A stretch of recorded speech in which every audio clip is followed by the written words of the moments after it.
आज का हमारा पॉडकास्ट रहेगा हिंदू मुस्लिम सिख ईसाई भाईचारे के ऊपर के कौन लोग हैं जो इस परिवार को, इस भाईचारे को तोड़ने की हमेशा कोशिश करते रहते हैं। ऐसे कौन से फिरका प्रस्त लोग हैं जो इस दो परिवारों में या चार परिवारों में एक फूट डालने की कोशिश करते हैं, दरार डालने की कोशिश करते हैं। हमारे आज के खास मेहमान हैं इमामुद्दीन, जिनसे हम बात करेंगे।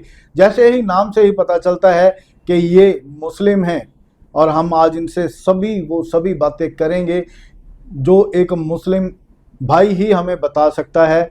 और मेरी एक आपसे ये भी एक गुजारिश है, रिक्वेस्ट है कि इसको किसी भी धर्म की रंगत ना दी जाए। ये एक वो बातचीत रहेगी कि जिसमें बहुत सारे ऐसे पहलू होते हैं जिस पे हम बात करेंगे, जिसको लेकर लोगों के मन में कोई द्वेष रहता है, किसी के मन में किसी को भी लेकर के कुछ भी एक रंजिश का माहौल बना रहता है कि वो सब चीज़ें ना हो। हम इसमें ये भी बात करेंगे कि एक मुसलमान और हिंदू और सिख, ये जो परिवार हैं, क्या इनको भी ऐसे ही राजनीति के ये शिकार होते हैं? क्या इनको भी ऐसे ही मसलों में कोई फर्क पड़ता है जो राजनीति के थ्रू हम लोगों को परोसे जाते हैं?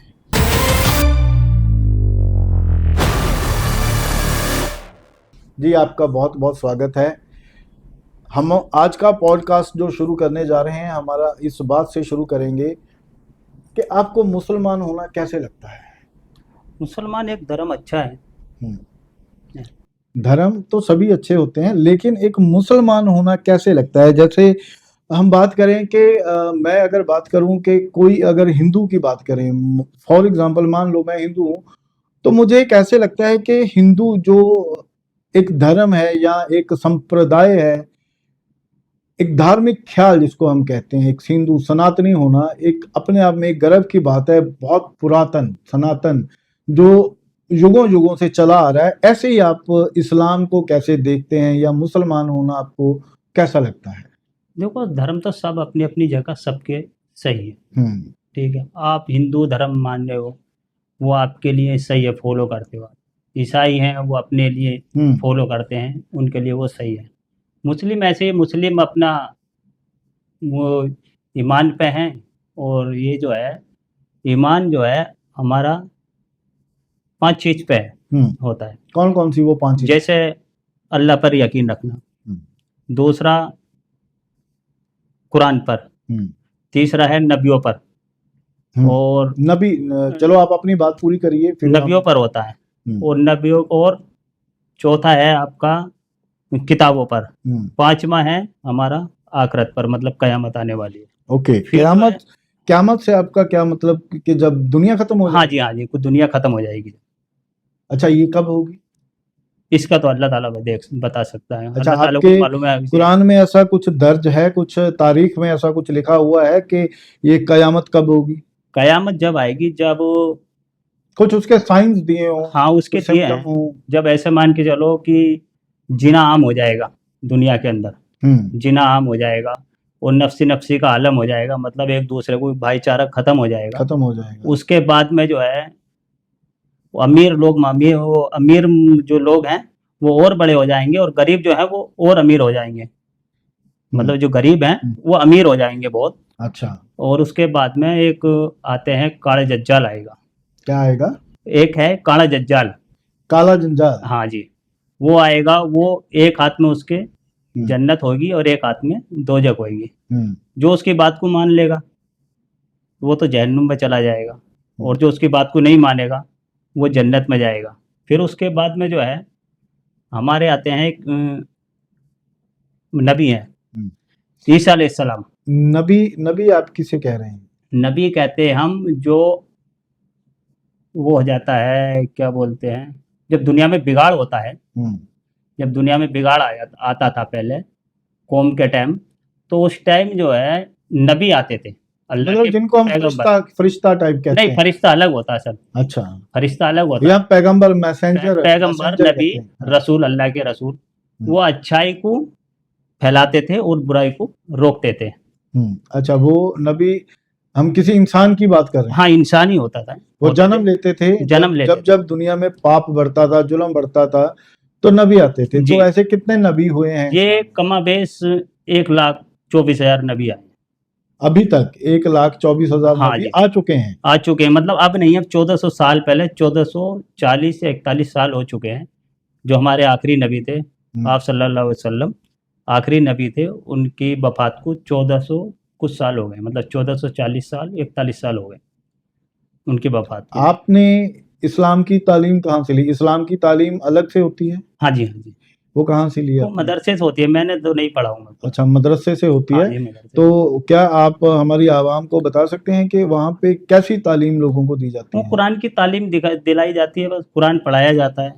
ओके, कुरान वहाँ पे पढ़ाया जाता है। हाँ जी, आपने जैसे अभी बोला कि मुसलमान होना, किसी भी मुसलमान को 5 चीज़ों के ऊपर यकीन रखना होता है, जिसमें से सबसे पहला होता है अल्लाह ताला अल्लाह। पे यकीन, और जी, दूसरा होता है कुरान पाक पे जी। यकीन। तो क्या सिर्फ यही रख के कुरान पे ही विश्वास रखना है, या किसी और ग्रंथ पे भी रखना होता है? नहीं, बहुत चीज़ें अल्लाह ताला की हैं, कि आसमान बनाया है, हम्म, कोई सतून नहीं है, हम्म, किस तरह रुका हुआ है। कोई आप बिल्डिंग बनाओ या कुछ बनाओगे तो उसमें पिलर देने पड़ेंगे। हम्म। अब अल्लाह ताला ने आसमान बनाया, कहीं सतून दिखाई देता है, कोई पिलर है? कुछ नहीं है। तो ऐसी-ऐसी चीज़ों पे ही मतलब गौर व फ़िक्र करना है, यही ईमान की अलामत अच्छा, है। ये बताइए 72 हूरों का क्या मसला है? 72 उरों का सर ये मसला है कि ये एक बहुत मतलब टॉपिक ऐसा है जिसको मतलब बहुत अजीब तरीके से पेश किया जाता है, जिसको पड़ोस के लोगों से गुनाह भी करवाए जाते हैं। क्या है ये 72 हूरें कहाँ पे हैं? 72 उरें हमारी जन्नत में हैं। अच्छा, जन्नत में है हाँ, 72 ही है मरने के बस? बाद। नहीं, ज़्यादा भी मिलेंगी, अच्छा, मतलब ज़्यादा भी हैं। किसको मिलती हैं वो वो मरने के बाद? उसको मिलती हैं जी सर, जो अल्लाह के हुक्म और नबी के तरीके पे चलेगा, अच्छे काम करेगा। तो क्या क्या करती हैं वो 72 हूरें फिर? 72 उरें में क्या है सर, मरने के बाद फिर उसकी ज़िंदगी नहीं है। मतलब ठीक है, हम ख़त्म हो गए, मोक्ष जिसे हम कहते मतलब हैं। हम ख़त्म हो गए, उसके बाद में कोई उसके बाद में ज़िंदगी नहीं है। असलियत ज़िंदगी हमारी वहाँ से शुरू होती है। अब जो अच्छे काम करके जाएगा यहाँ से, हम्म, जो अच्छे काम करेगा, अल्लाह के हुक्म और नबी के तरीके पे जाएगा। मतलब ऐसे मान के चलो, नबी की हमारी सुन्नत है, जैसे मैंने दाढ़ी रख ली है, हम्म, टोपी लगा ली, तो एक मेरी पहचान हो गई है, दूर दूर से ही कोई हम्म। पहचान लेगा मुझको कि ये ये मुसलमान मुस्लिम मुसलमान है। मुस्लिम है, ठीक है, ठीक है। ये सुन्नत होती है हमारी। हम्म, जो नबी की एक एक सुन्नत पर अमल करके जाएगा हम्म, और अच्छे काम करके जाएगा, बुरे काम नहीं करेगा, गुनाह से बचेगा, उसको जन्नत मिलेगी। जन्नत में क्या है, जन्नत में दूध की नहरें हैं, शहद की नहरें हैं। हम्म, उसके बाद में मियाँ बीबी हैं, जो हमारी बीबी होती है वो उनकी सरदार होएगी। हम्म। कब होएगी? वो जब वफादार होंगी। जब वफादार वफादार का मतलब यह है कि हम दुख सुख के साथी साथी, दोनों। हाँ, कोई भी एक दूसरे को चीट हाँ, ना करे। तो वो भी बुरे काम से रुके और अच्छे काम करें, नमाज पढ़ें। अच्छा, एक सही, चलो सच्चा झूठ हम इस पे नहीं आते, एक मुसलमान को कितनी बार नमाज पढ़नी चाहिए? 5 वक्त दिन में।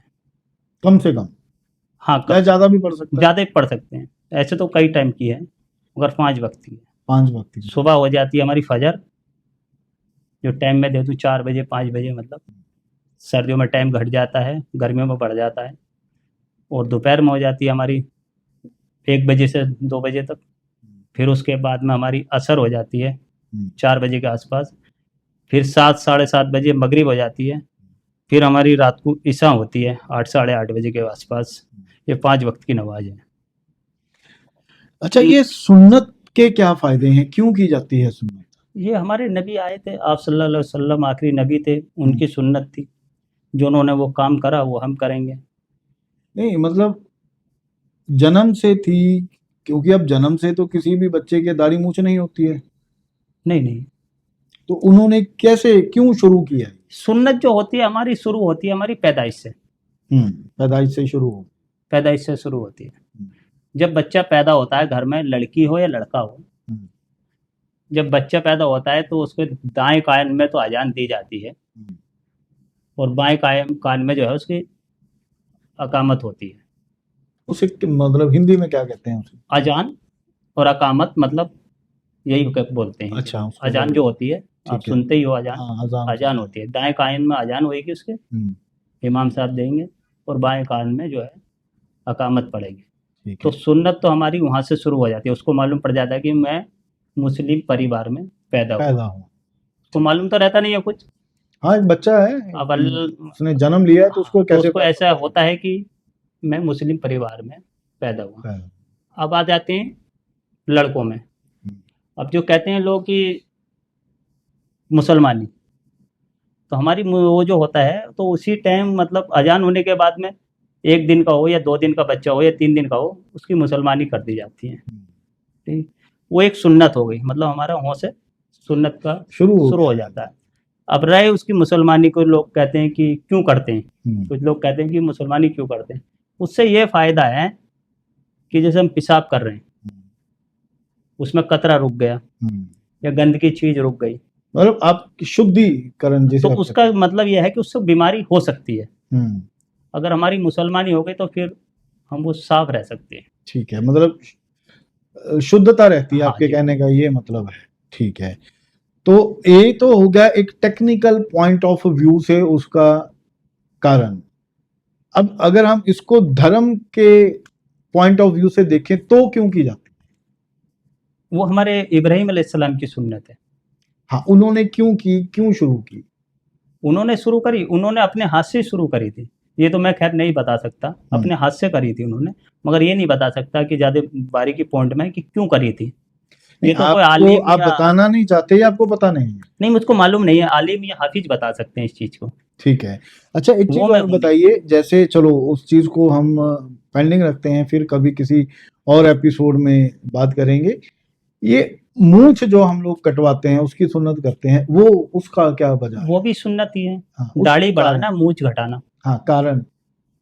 दाढ़ी, नबी की चेहरे पर दाढ़ी थी, उन्होंने कभी कटवाई नहीं थी। और तो मूंछ से हमारे क्यों नबी ने, कटवाई? उन्होंने मूछें कटवाई थी।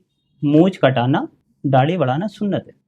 हाँ, वो मूछें क्यों मूछ कटवाई? मूछ का जो होता है, मूछ कुछ गंदी होती है। अच्छा। हम्म, उसमें हमारे माना जाता है कि अगर मूछ के बाल का पानी अगर गिलास में गिर जाए तो वो गंदा हो जाता है, मगर मकरू हो जाता है।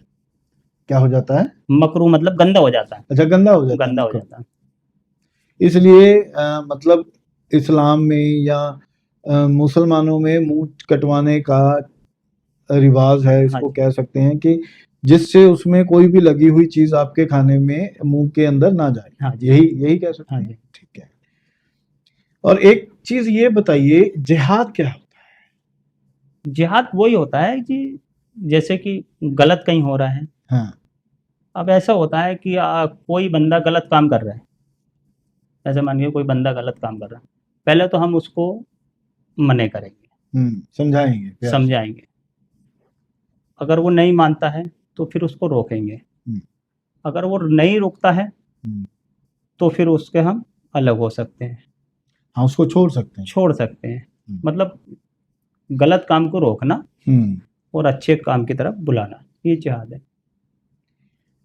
पर जो कई संगठन हैं इस्लाम, पता नहीं वो इस्लाम को मानते हैं नहीं मानते हैं, लेकिन वो दुहाई तो इस्लाम की देते हैं। कई संगठन ऐसे हैं जो जिहाद के नाम पर कत्लेआम करवाते हैं।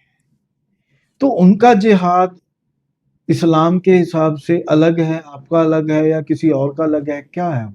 नहीं, ये जिहाद अलग है। अच्छा, जिहाद की भी कैटेगरी है? हाँ, ये अलग है जो आप कह रहे हो ना, कत्लेआम। ये तो एक किसी को बेगुनाह को मारना। हाँ, मगर मुस्लिम में, आप हमारे मुस्लिम में ऐसा नहीं है कि, इस्लाम में ऐसा नहीं इस्लाम सिखाया। में ऐसा नहीं है कि किसी का खून खराबा आप करो। हम्म, मैंने बताया ना आपको कि बुराई को रोकना हम्म। तो और फिर अच्छाई वो को फैलाना, ये जिहाद है। मगर किसी को मारना या बेगुनाह फंसाना, वो हमारा शरीयत के खिलाफ है। वो शरीयत के खिलाफ है, इस्लाम के खिलाफ हाँ है। जी। तो फिर वो जो संगठन है, तो वो क्यों जिहाद के नाम पे कत्लेआम करते हैं? अब वो लोग अलग हैं ना। अब मुसलमान के नाम पे तो और भी लोग हैं ना, उसमें आ जाते हैं। मतलब मोटा मोटा ये मान के चलें कि एक पूरी पूरी कौम को बदनाम किया जा रहा है। अब हम बात करते हैं पीछे पुलवामा में जो कांड हुआ, वहां पे हिंदू लोग मारे गए लेकिन मुसलमान भी मारे गए। उसका मीडिया ने कम उछाला। अगर 27 लोग हिंदू मारे गए तो 4 लोग मुसलमान भी मारे गए। वो कौन थे जो उन हिंदुओं को बचाने की कोशिश कर रहे थे? उनको मारा गया। उनको आपने भी देखा होगा न्यूज में, हमने भी कई उनके ऊपर बातें की थी, एपिसोड किए थे। लोगों की पैंट उतार के उनको गोली मारी गई, हिंदू है तो गोली मार दो।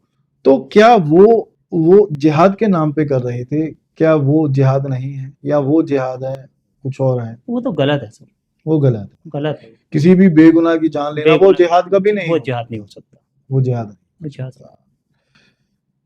और एक चीज और बताइए, चलो इन चीजों से हटके भी हम एक और बात करते हैं, ये थोड़ा तनावपूर्ण हो जाता है जब हम ऐसी बातें करते हैं। किसी बेगुनाह को मारना पाप है, लेकिन फिर हम बकरीद मनाते हैं तो उसमें बकरे की बलि दी जाती है, नॉन वेज खाया जाता है, तो वो भी तो बेजुबान है। ये भी हमारे इब्राहिम अलैहिस्सलाम की सुन्नत। वो क्यों है? इब्राहिम अलैहिस्सलाम को तो एक ही बेटे थे, इस्माइल अलैहिस्सलाम। हाँ, और जब अल्लाह ताला का हुक्म है कि मेरे नबी कि आप जो है कुर्बानी दो, अब उन्होंने कुर्बानी दी, ऊँट बकरी जो भी सब चीज़ की कुर्बानी दी। अल्लाह ताला का हुक्म हुआ कि सबसे प्यारी से प्यारी चीज़ की कुर्बानी आप दो। तो इब्राहिम अलैहिस्सलाम ने सोचा कि बेटे से ज़्यादा तो कोई प्यारी चीज़ है नहीं, तो उन्होंने जो है इस्माइल अलैहिस्सलाम को, अपने बेटे थे उनके, लेके गए। जब लेके गए, घर भी नहीं बताया था उन्होंने। फिर वहाँ जंगल में पहुँचे। जंगल में पहुँचने के बाद में अपने बेटे से बोले कि बेटे मैं आपकी जो कुर्बानी देना। अच्छा, वो अपने बेटे को जंगल में ले गए जंगल बिना में ले बताए? गए बगैर बताए। बोले क्यों देने वाले? बोले अल्लाह का हुक्म है।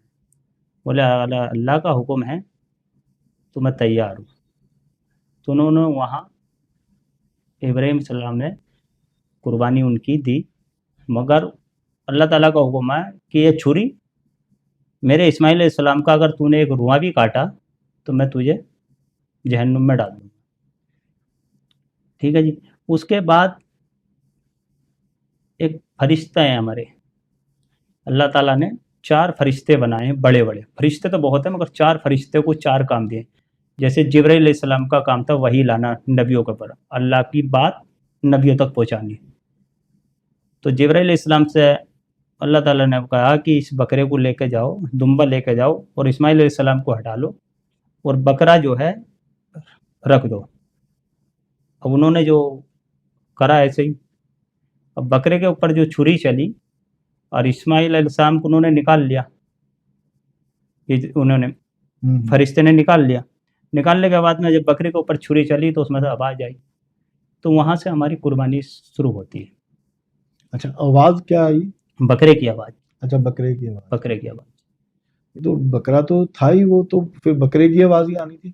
हाँ, तो वो उनको नहीं मालूम ना, उनकी आंखों से पट्टी बंधी हुई थी। अच्छा, उनकी आंखों में पट्टी बंधी हुई। पट्टी इसलिए बंधी हुई थी कि बाप बेटों की दोनों मोहब्बत कहीं जोश में आगे ना आ जाए, आगे ना आ जाए और वो छुरी रुक जाए। हम्म। इस्माइल अलैहिस्सलाम को उल्टा लेटा रखा था और उनके वालिद साहब ने पट्टी बांध रखी थी आंखों से, ताकि मोहब्बत में जोश में आके छुरी ना रुक जाए, बाप की मोहब्बत आड़े ना आ जाए। उल्टा उन्होंने इसलिए लेटाया था कि वो बाप को देख कर उनकी मोहब्बत में कभी तरस आ जाए। तो इस तरह से आपकी कुर्बानी शुरू हुई। हाँ जी, कुर्बानी होती है। तो ठीक है, वहां पे उन्होंने बोला कि अपने बेटे की कुर्बानी दो, तो उन्होंने खुद उसको बचा भी लिया।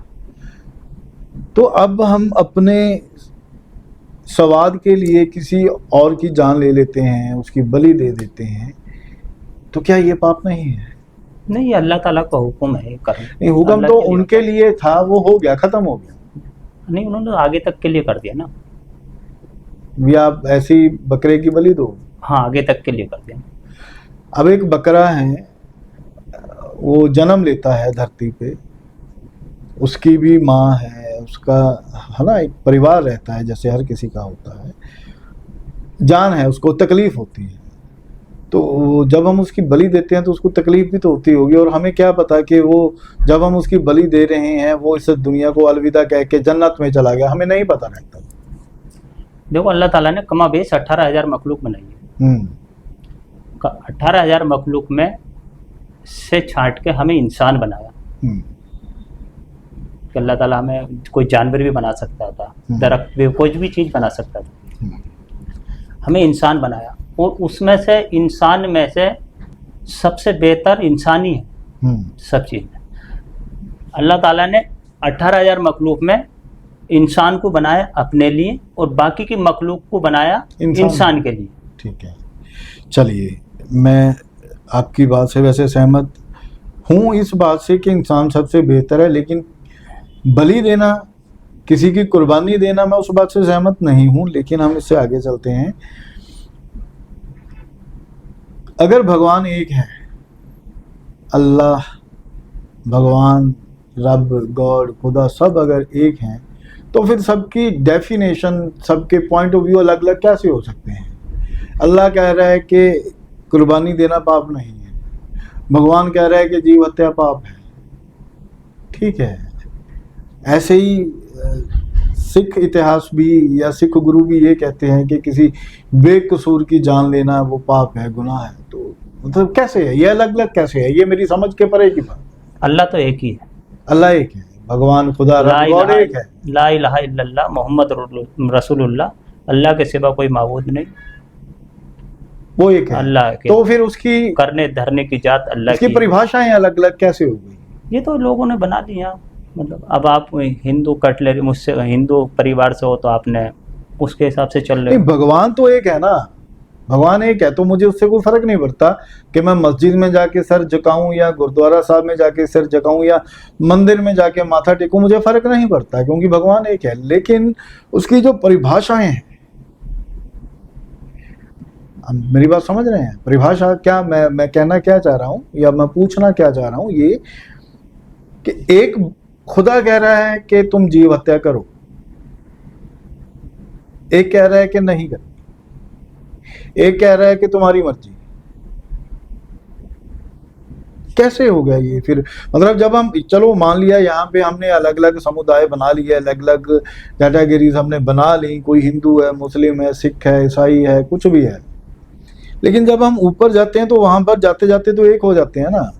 तो वहां पे जो फिर कर्मों का हिसाब होगा वो कैसे होगा? कर्मों का हिसाब जो होगा वो कैसे होगा? क्या वहां पे भी अलग अलग कमरे बने हुए हैं कि भाई अगर मुस्लिम है तो इधर आओ, हिंदू है तो इधर आओ, सिख है तो इधर आओ, सबको एक जगह ही खड़ा होना है। तो फिर वहां पे कर्मों का हिसाब कैसे होगा? अब मान लीजिए मैंने सारी उम्र कुर्बानी नहीं दी, तो इसका मतलब मैं तो पापी हो गया फिर? नहीं, जिसके ऊपर आपको फर्ज है, मतलब जिसके ऊपर वाजिब है। नहीं, वाजिब मैं कैसे मानूं ना कि ये मेरे ऊपर लागू नहीं होता, मैंने हिंदू परिवार में जन्म ले लिया, लेकिन खुदा तो एक है। नहीं, आपके ऊपर नहीं होगा ना, जिसने कलमा पढ़ा उसके ऊपर होगा ना। अच्छा, ऐसा भी है? ऐसा है ना, अगर मैं कलमा पढ़ लूं तो मुझे कुर्बानी देना पड़ेगा? मुस्लिम होगे तो फिर तो कुर्बानी देनी पड़ेगी आपको। तो फिर मेरे लिए अगर मैं मुसलमान बनता हूं, कलमा पढ़ता हूं, तो फिर मुझे जीव हत्या करने का ऑथोराइजेशन मिल जाता है? हत्या नहीं होती, वो एक कुर्बानी होती है। हाँ, मतलब उसको हम इमोशनली कोई भी नाम दे दें, लेकिन एट द एंड, अंत में हो तो क्या रहा है? उसकी मौत। कर कौन रहा है? हम। मैंने बताया ना, उसके लिए अल्लाह ताला ने हमारे लिए उसको, अच्छा, हमारे लिए बनाया है कि आप इसको इस्तेमाल कर, कोई भी चीज हो, मतलब जीव हत्या क्या, कोई भी चीज हो इंसान के लिए बनाई। चलो हम मुर्गे की बात कर लेते हैं, तो इस्लाम में मुर्गे को कैसे देखते हैं? उसको भी ऐसी देखते हैं, कुर्बानी की नहीं, कुर्बानी उसकी नहीं होती। अच्छा, उसका क्या होता है?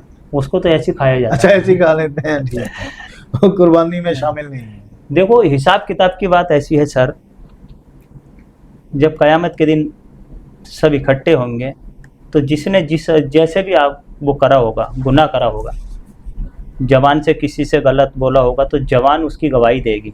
अल्लाह ताला या बंदा कुछ नहीं बोलेगा। आँख से किसी को गलत देखा होगा तो आँख खुद गवाही देगी कि इसने इससे, हाथ से किसी को कुछ तकलीफ दी होगी तो हाथ खुद गवाही देगा। मतलब उसके खुद ही गवाही देंगे कि इसने मुझसे ये पाप करवाया है। वहाँ कोई कुछ नहीं बोलने वाला, कोई आज बंदा नहीं बोलेगा। वहाँ झूठ का सिस्टम ही नहीं है। वो ये नहीं कह सकता कि मैंने जो है नमाज पढ़ने नहीं गया, मेरे पेट में दर्द था, मेरे पेट में दर्द हो रहा था, मैं नमाज पढ़ने गया, या मेरे पैरों में दर्द हो रहा था, या बारिश हो रही थी। वहाँ ऐसे ये बहाना नहीं चलेंगे कोई भी। हर चीज को अपने अपनी चीज गवाही देंगे। अब जैसे आपने कहा, सबको पता है कि भगवान एक है, खुदा एक है, अल्लाह एक है, तो यहाँ पे हमने अलग अलग चीज़ें बना ली हैं, अलग अलग कैटेगराइज कर लिया है, हिंदू, मुस्लिम, सिख, ईसाई, कहते हैं सब आपस में भाई भाई, लेकिन कुछ हैं ऐसे लोग जो अपनी रोटियां सेकने के लिए हम सभी को लड़वाते हैं, अपनी राजनीति फैलाते हैं, ठीक है, उसके ऊपर अपने घर बनाते हैं, लोगों की लाशों के ऊपर तांडव करते हैं कुछ ऐसे लोग। क्या उन लोगों को इस्लाम में कोई सजा नहीं है? इस्लाम में सजा है। क्या सजा है? सजा है, बहुत सजा है। अब जैसे उन्होंने पुलवामा की ही बात करें तो वहां पे क्या हुआ, उन्होंने जिहाद के नाम पे कत्लेआम किया, तो उसके लिए उनके लिए अल्लाह ने क्या सजा मुकर्रर की हुई है? अब जैसे वो लोग क्या कहते हैं, लोगों को, बच्चों को, यूथ को, नव युवकों को गुमराह करके कि आपको जन्नत नसीब होगी, आपको 72 हूरें मिलेंगी, लेकिन उनको मिलती है, अगर पकड़े जाते हैं तो जेल या आर्मी की गोली, मिलता तो ये है, या मिलती है फांसी। नहीं मिलेगी, नहीं मिलेगा, कुछ नहीं मिलेगा उनको, मुझको तो लगता नहीं। तो हमारा मेरा जहन है, मतलब किसी ऐसे जिहाद से किसी को कुछ भी नहीं मिलने वाला, क्योंकि अगर हमारी ये बात किसी ऐसे एक बच्चे की जिंदगी को बदल दे तो हम समझेंगे कि हमारा ये आज का पॉडकास्ट बनाने का मकसद पूरा हुआ। तो इस्लाम के बारे में या एक मुस्लिम होने के बारे में और कुछ रोचक बातें, कुछ इंटरेस्टिंग फैक्ट आप बता सकते हैं कि मतलब क्या किसी को क्यों मुसलमान बनना चाहिए? अब जैसे कोई 30-35 साल किसी और धर्म में जीता है, तो अगर वो मुस्लिम बन जाता है तो उसको क्या फ़र्क महसूस होगा? उसको यही फ़र्क होगा ना, जब कुरान पढ़ेगा, वो देखेगा, मगर ज़बरदस्ती नहीं बना सकते किसी को मुसलमान। अगर आपकी रजाबंदी है तो ही मुसलमान बनोगे, ज़बरदस्ती नहीं बना सकते किसी को मुसलमान। ठीक है। अब जैसे कि बहुत एक्टरों ने फिल्मी सिटी छोड़ के और मौलाना बन गए। ठीक है। जैसे वो हैं आरिफ खान है, कितने बड़े एक्टर थे। आरिफ खान एक्टर थे, वो उन्होंने सारी दुनिया छोड़ दी, मतलब सब कुछ छोड़ दिया, बस उन्हें अल्लाह ताला ने हिदायत दी, अल्लाह के रास्ते में निकल गए। उनकी दुनिया भी कामयाब है और आखिरत भी संवर गई, दोनों चीज़ है। नमाज पढ़ने के क्या कुछ स्पेशल रूल्स एंड रेगुलेशन होते हैं? मतलब नमाज पढ़ने के, कोई भी नमाज, जैसे आप मुसलमान हो, आप तो नमाज पढ़ती हो, हाँ। अगर मुझे नमाज पढ़नी हो या किसी और को पढ़नी हो तो वो कैसे पढ़ सकता है? नहीं, आप ऐसे नहीं पढ़ सकते ना। कैसे पढ़ सकते हैं? वो तो उसके लिए मुसलमान होना जरूरी है, कलमा पढ़ना जरूरी है, कलमा पढ़ना जरूरी है। दूसरा, पाक होना जरूरी है। पाक मतलब माने पवित्र होना? हाँ, पवित्र होना तो जरूरी। पवित्रता की क्या डेफिनेशन है? ये होता है हमारे में कि गुस्ल करा जाता है। गुस्ल में हमारे 3 फर्ज होते हैं, जैसे कि पाकी नापाकी का मतलब होता है। अगर पाक मतलब यहाँ से नीचे के लिए, मतलब यहाँ से नीचे पहले शरीर को धोना होता है, फिर उसके बाद में गलारा करना होता है 3 बार। वो भी, उसमें भी है सिस्टम है। अगर हम रोजा है, रमजान है जैसे, अगर रमजान है तो खाली कुल्ली करना है, अगर रमजान नहीं है तो गलारा करना है, और नाक की नरम हड्डी तक ऊपर नाक में पानी पहुंचाना पड़ता है 3 बार, फिर पूरे बदन पर पानी डाल के मसल के नहाना होता है, ताकि बाल भर भी जगह सूखी ना रहे। और कुछ जगह ऐसी हैं जो सूखी रह जाती हैं, जैसे बगल रह जाती सूखी, बंदा ऐसी नहा रहा तो बगल सूखी रह गई, बैठ के नहा रहा तो ये जगह सूखी रह जाती है, मतलब मसल का नहाना। उसके बाद में हमारा पाक हो गए, नमाज पढ़ने जाते तो वजू करना होता है, फिर वजू करके नमाज पढ़ते हैं। उसमें सिर्फ अल्लाह का ध्यान होना चाहिए, मतलब ऊपर हाथ कर लिए हमने तो सारी दुनिया पीछे हो गई, सिर्फ अल्लाह हमारे सामने। नमाज में ऐसा होना चाहिए कि ये अल्लाह हमको देख रहा है या अल्लाह हमको देख रहा है या अल्लाह को हम देख रहे हैं। चलो मैंने अपने ये आप को 2-3 बार 4 बार रगड़ रगड़ के नहा लिया तो मतलब फिर नहीं। मैं पवित्र हो जाऊंगा? नहीं, जब तक वो काम नहीं करेंगे ना हम 3 हाँ, गलारा करना और नाक में पानी डालना, मतलब जब तक नहीं होंगे। तो मैं वो भी कर लूंगा।